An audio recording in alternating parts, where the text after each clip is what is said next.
Hashtag the bus ride that changed everything. Rain hammered against the bus windows as Maya clutched her worn backpack closer. Inside were her tips from the diner, barely enough to cover this week's groceries and part of the electricity bill. She'd been standing for 3 hours straight, serving coffee and cleaning tables, and her feet throbbed in her second-hand sneakers. At the next stop, an elderly man in a soaked overcoat hurried aboard, water dripping from his silver hair. He patted his pockets frantically, his weathered face creasing with worry. "I'm so sorry," he told the driver, his voice shaking. "My wallet. I must have dropped it. Please, I just need to get to the hospital. My wife." No fare, no ride. The driver cut him off, unmoved. Maya watched the old man's shoulders sag, saw the desperate pleading in his eyes, and something inside her shifted. Before she could second-guess herself, she stood up. "I'll pay his fare," she said quietly, fishing crumpled bills from her pocket. Money she'd mentally allocated for bread and eggs. The old man turned to her, eyes glistening. "Thank you, young lady. God bless you." "It's okay," Maya smiled, though her stomach tightened thinking about her shrinking funds.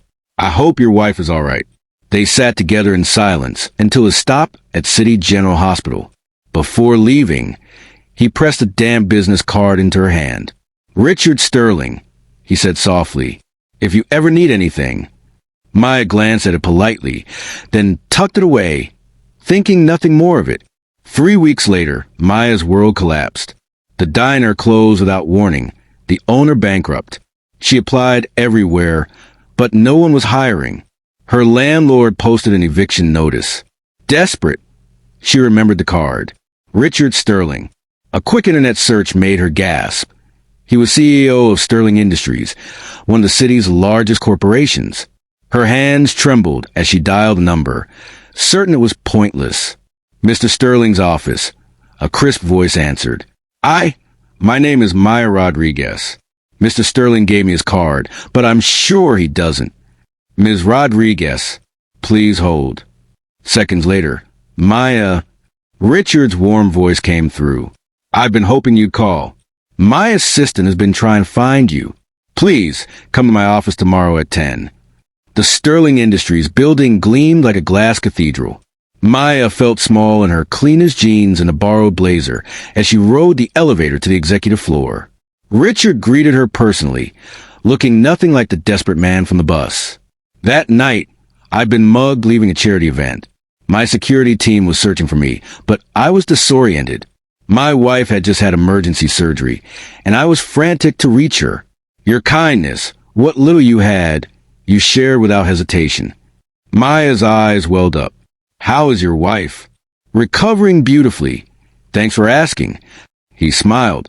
"Maya, I've learned you've had hard times. I'd like to offer you something, but first, tell me about yourself, your dreams."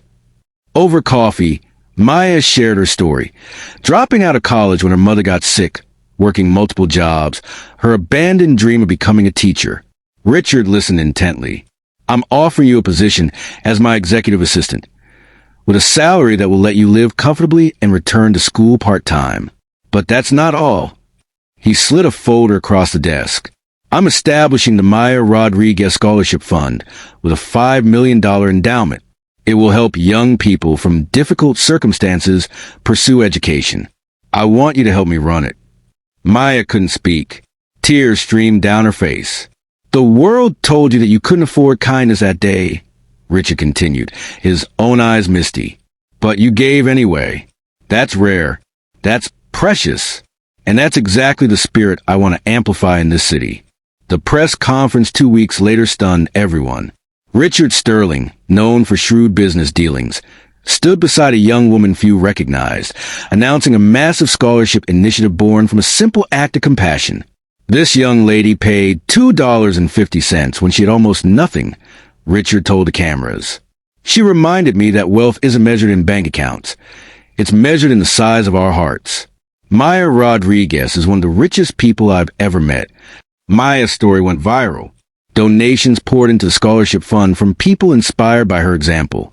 The bus driver who'd been so harsh that rainy night called to apologize and made his own contribution. 5 years later, Maya stood in her college graduation gown, not just graduating, but as valedictorian. The scholarship fund had helped 300 students. She discovered her calling wasn't just teaching, but helping others find their path forward. In the audience sat Richard and his wife Eleanor, beaming with pride. "You know," Eleanor whispered to her husband, "you always said that mugging was the worst night of your life." Richard squeezed her hand, watching Maya accept her diploma. "I was wrong. It was a night I learned what truly matters. That $250 bus fare was the best investment I ever made, because it showed me that real wealth is found in people like her." Maya caught their eyes and smiled, the same genuine smile she'd given on that rainy bus ride. Some moments change everything. Some kindnesses echo forever. And sometimes, the smallest gesture creates ripples that transform a world.